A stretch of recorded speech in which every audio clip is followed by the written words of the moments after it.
तो मैं आज से शुरू करने वाला हूँ गणित। और गणित में पहला टॉपिक हमारा रहेगा संख्या पद्धति यानी नंबर सिस्टम।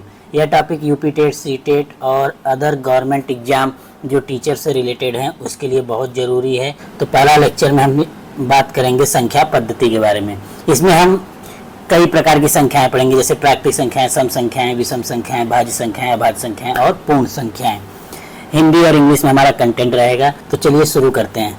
तो पहला सवाल हमारा यही आता है कि संख्या क्या है।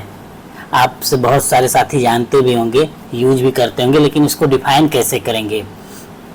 तो हम जिन चीज़ों से किसी चीज़ को गिन सकते हैं, माप सकते हैं, या फिर उनकी अमाउंट, इंग्लिश में कहें तो उसकी अमाउंट को बता सके, मात्रा को बता सके, तो उसे संख्या कहते हैं। जैसे यहाँ पे मैंने वही लिखा भी है, गिनती, माप और गणना के लिए प्रयुक्त चिन्ह को क्या कहते हैं, संख्या कहते हैं। उदाहरण के लिए आपको मैं बता दूं कि जो हम 1 2 3 4 5 संख्या होती है, जैसे कि यहाँ पे 1 लिखा है तो इसका मतलब होता है 1 सेब, 2 लिखा है तो 2 सेब, 3 लिखा है तो 3 सेब। आगे चलते हैं। अब आगे हम लोग पढ़ेंगे संख्या के प्रकार, टाइप्स ऑफ नंबर।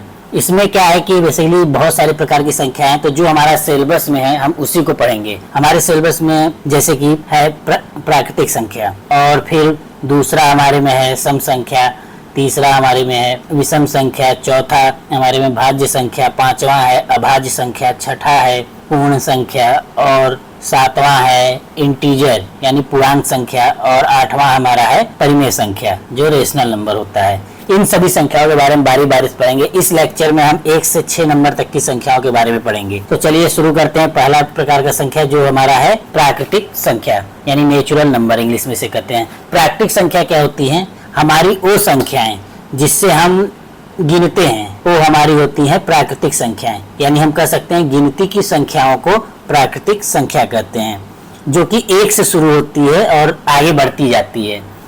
एग्जाम्पल के लिए इसे हम n से डिनोट करते हैं। जब भी इसे हमें प्रदर्शित करना होता है तो n से प्रदर्शित करते हैं और यह संख्या 1 से स्टार्ट होकर आगे तक बढ़ती जाती है। अब इसमें एक सवाल बनता है कि सबसे छोटी प्राकृतिक संख्या कौन सी है? तो सबसे छोटी प्राकृतिक संख्या 1 है। और इसी में अगर आपसे क्वेश्चन पूछ दे कि सबसे बड़ी प्राकृतिक संख्या कौन सी है, तो इसके बारे में हम बता नहीं सकते। आप जो भी संख्या सोचेंगे उससे 1 ज्यादा हो जाएगी हमेशा। अब आते हैं दूसरी संख्या पे, सम संख्या। सम संख्या क्या होता है कि वह संख्या जो 2 से पूर्णतः विभाजित हो जाए उसे सम संख्या कहते हैं, यानी 2 से विभाजित होने वाली संख्याओं को सम संख्या कहते हैं। जैसे 2 4 6 8 10 12 ऐसे ही बढ़ता जाएगा हमारा, तो उसे हम कहेंगे सम संख्या। तो हमारा सबसे छोटी सम संख्या कौन सी होगी? सबसे छोटी सम संख्या 2 है। अब इसी में क्वेश्चन बनेगा कि सबसे बड़ी सम संख्या, तो इसके बारे में हम नहीं बता सकते कि कौन सी सबसे बड़ी सम संख्या होगी।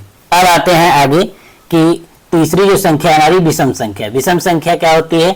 वह संख्या जो 2 से पूर्णतः विभाजित न हो। इससे पहले हमने सम संख्या पढ़ा था, जहां पे हमने बताया था कि वह संख्या जो 2 से पूर्णतः विभाजित हो जाए। तो इसके बाद जो संख्या बचेगी वो 2 से पूर्णतः विभाजित नहीं होगी, वो विषम संख्याएं होंगी। और मैं आपको बता दूं कि सम संख्या के बाद जितनी संख्याएं बचती है वो विषम संख्या है, या फिर विषम संख्या अगर आप निकाल ले रहे हैं तो उसके बाद जो संख्याएं बचती हैं सम संख्याएं हैं। तो अब इसमें क्या है कि 2 से विभाजित नहीं होती हैं ये संख्याएं। तो इसका एग्जाम्पल है 1 3 5 7। तो अब आप लोग गेस करिए कि सबसे छोटी विषम संख्या क्या होगी? सबसे छोटी विषम संख्या हमारी 1 होगी। और सबसे बड़ी विषम संख्या फिर से हम उसके बारे में बता नहीं सकते, हम उसको कह नहीं सकते कि यह सबसे बड़ी विषम संख्या है। तीसरा हमारा है भाज्य संख्याएं, कंपोजिट नंबर। ऐसी संख्याएं जो एक एवं स्वतः के अलावा किसी और दूसरी संख्या से पूर्णतः विभाजित हो जाती है तो उसे भाज्य संख्या कहते हैं। तो यही यहाँ पे लिखा है पहले लाइन में, आप देख लीजिए, जिनके 2 से अधिक भाजकों। मैंने जो परिभाषा बताया कि एक और स्वतः के अलावा एक तीसरी संख्या आती है जिससे वो पूर्णतः विभाजित हो जाए, तो वो होता है हमारा भाज्य संख्या। एग्जाम्पल के लिए 4 6 8, तो सबसे छोटी भाज्य संख्या 4 होती है। आप इसमें देखेंगे 1 2 3 में अगर किसी भी संख्या में एक और स्वतः से तो संख्या कट जा रही है, लेकिन उसके अलावा और ऐसी कोई संख्या ही नहीं है जो उन संख्याओं को काट सके, इसलिए सबसे छोटी भाज्य संख्या हमारी 4 होती है।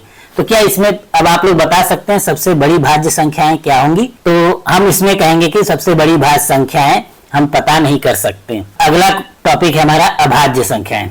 यह बहुत इंपॉर्टेंट टॉपिक है और यहाँ से हमारे बहुत सारे क्वेश्चंस आते हैं, बहुत बार आ चुके हैं। तो अभाज्य संख्या किसे कहते हैं? तो अभाज्य संख्या वे संख्याएं होती हैं जो एक और स्वतः के अलावा किसी तीसरी संख्या से पूर्णतः विभाजित न हो। और भाज्य संख्या में क्या हो रहा था कि किसी तीसरी संख्या से पूर्णतः विभाजित हो रही थी। तो यहाँ पे हम कह सकते हैं कि यह जो संख्या है अभाज्य संख्या, इसमें क्या होगा कि इसमें केवल दो भाजक होंगे। वहां पे कितने होते थे? दो से अधिक भाजक होते थे। हमारे भाज्य संख्या में दो से अधिक भाजक होते थे, लेकिन यहाँ पे केवल दो भाजक होंगे। एक संख्या स्वयं और संख्या होगी और एक संख्या एक होगी। तो अब इसका एग्जाम्पल जो है हमारा 2, 3, 5, 7। हमारा सवाल आता है कि सबसे छोटी अभाज्य संख्या क्या है? सबसे छोटी अभाज्य संख्या 2 है। अब सबसे छोटी अभाज्य संख्या 2 क्यों है? अभी इसमें मैंने परिभाषा ऐसे बताया, उसके अनुसार जाएंगे तो आपको लगेगा कि ये गलत है, लेकिन यहाँ पे केवल इसके दो भाजक हैं, इसलिए सबसे छोटी संख्या 2 है। अगला टॉपिक है हमारा पूर्ण संख्याएं। पूर्ण संख्याएं किसे कहते हैं? हमने अभी पढ़ा था प्राकृतिक संख्या कुछ देर पहले। तो प्राकृतिक संख्या में अगर हम 0 को भी सम्मिलित कर लें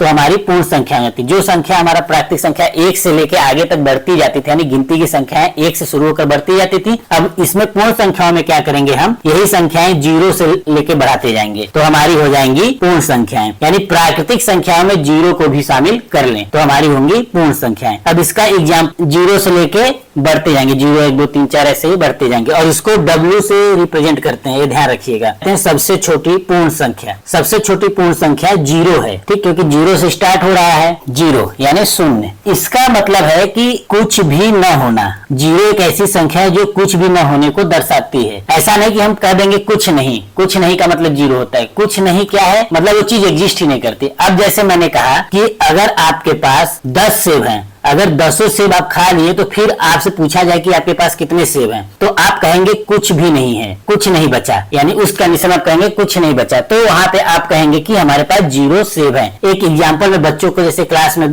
देना हो तो बच्चों से कहें कि 3 पेंसिल दिखाओ, फिर उन 3 पेंसिलों को क्या करो? छुपा लो। जब बच्चे 3 पेंसिल दिखाएंगे तो उनसे कहो कि वो छुपा लें। तो अब क्या होगा कि बच्चों से पूछिएगा कि अब कितने पेंसिल दिख रहे हैं, तो सब बच्चे तो पेंसिल छिपा लिए, तो यानी कि बच्चे कहेंगे कुछ भी नहीं, मतलब या कोई पेंसिल नहीं दिख रहा है। बच्चे ऐसा जवाब देंगे। तो यह होती है 0 हमारी, यानी कुछ भी न होने को दर्शाता है। प्राकृतिक संख्या में 0 को क्यों नहीं शामिल किया गया? तो प्राकृतिक संख्या में 0 को शामिल नहीं करने के पीछे मैं बेसिकली 3 रीजन दूंगा। पहला जो रीजन है, हमें प्रकृति में वस्तु 1, 2, 3 के रूप में, मतलब कि कोई एक वस्तु जैसे 1 सेब है, 2 सेब है या 3 सेब है या 4 आम है, ऐसे चीजों में मौजूद है। तो ये क्या है? प्राकृतिक रूप में, इसीलिए इसका प्राकृतिक नंबर नाम रखा गया है, प्राकृतिक संख्या। लेकिन 0 का भी मैंने मतलब बताया कुछ भी न होने से है, ठीक। वो कुछ दर्शाता ही नहीं है कि वो क्या चीज है, वो एग्जिस्ट ही नहीं करता हमारे प्रकृति में, इसलिए इसे प्राकृतिक संख्या में नहीं शामिल किया गया। या तो इसका दूसरा शून्य यानी कुछ भी नहीं, इसी के प्रत्यक्ष में इसको लेते हैं। तीसरा है जैसे गिनती का उपयोग वस्तुओं को गिनने के लिए किया जाता है, ये हमारी प्राकृतिक संख्या में था। लेकिन 0 से हम कहाँ गिनते हैं? हमारी गिनती की संख्या वहां से स्टार्ट ही नहीं होती है। पहला पढ़ा था संख्या यानी गिनती और गणना का आधार, नेचुरल नंबर पढ़ा, फिर हमने इवन नंबर पढ़ा और ऑड नंबर पढ़ा, कंपोजिट यानी भाज्य संख्या पढ़ी, प्राइम नंबर यानी अभाज्य संख्या पढ़ी। तो आप लोगों के लिए होमवर्क है कि आप ये बताएंगे कि 1 से 100 के बीच में कितनी सम संख्याएं हैं, कितनी विषम संख्याएं हैं और कितनी भाज्य संख्याएं हैं और कितने अभाज्य संख्याएं हैं। साथ में आपको यह भी बताना है कि एक भाज्य संख्या है कि अभाज्य संख्या है, इसके बारे में भी बताना है। अगर आपको वीडियो पसंद आई हो तो लाइक करिएगा, शेयर करिएगा और कमेंट करिए कि आपको वीडियो कैसा लगा, और अपने दोस्तों के साथ साझा करिएगा।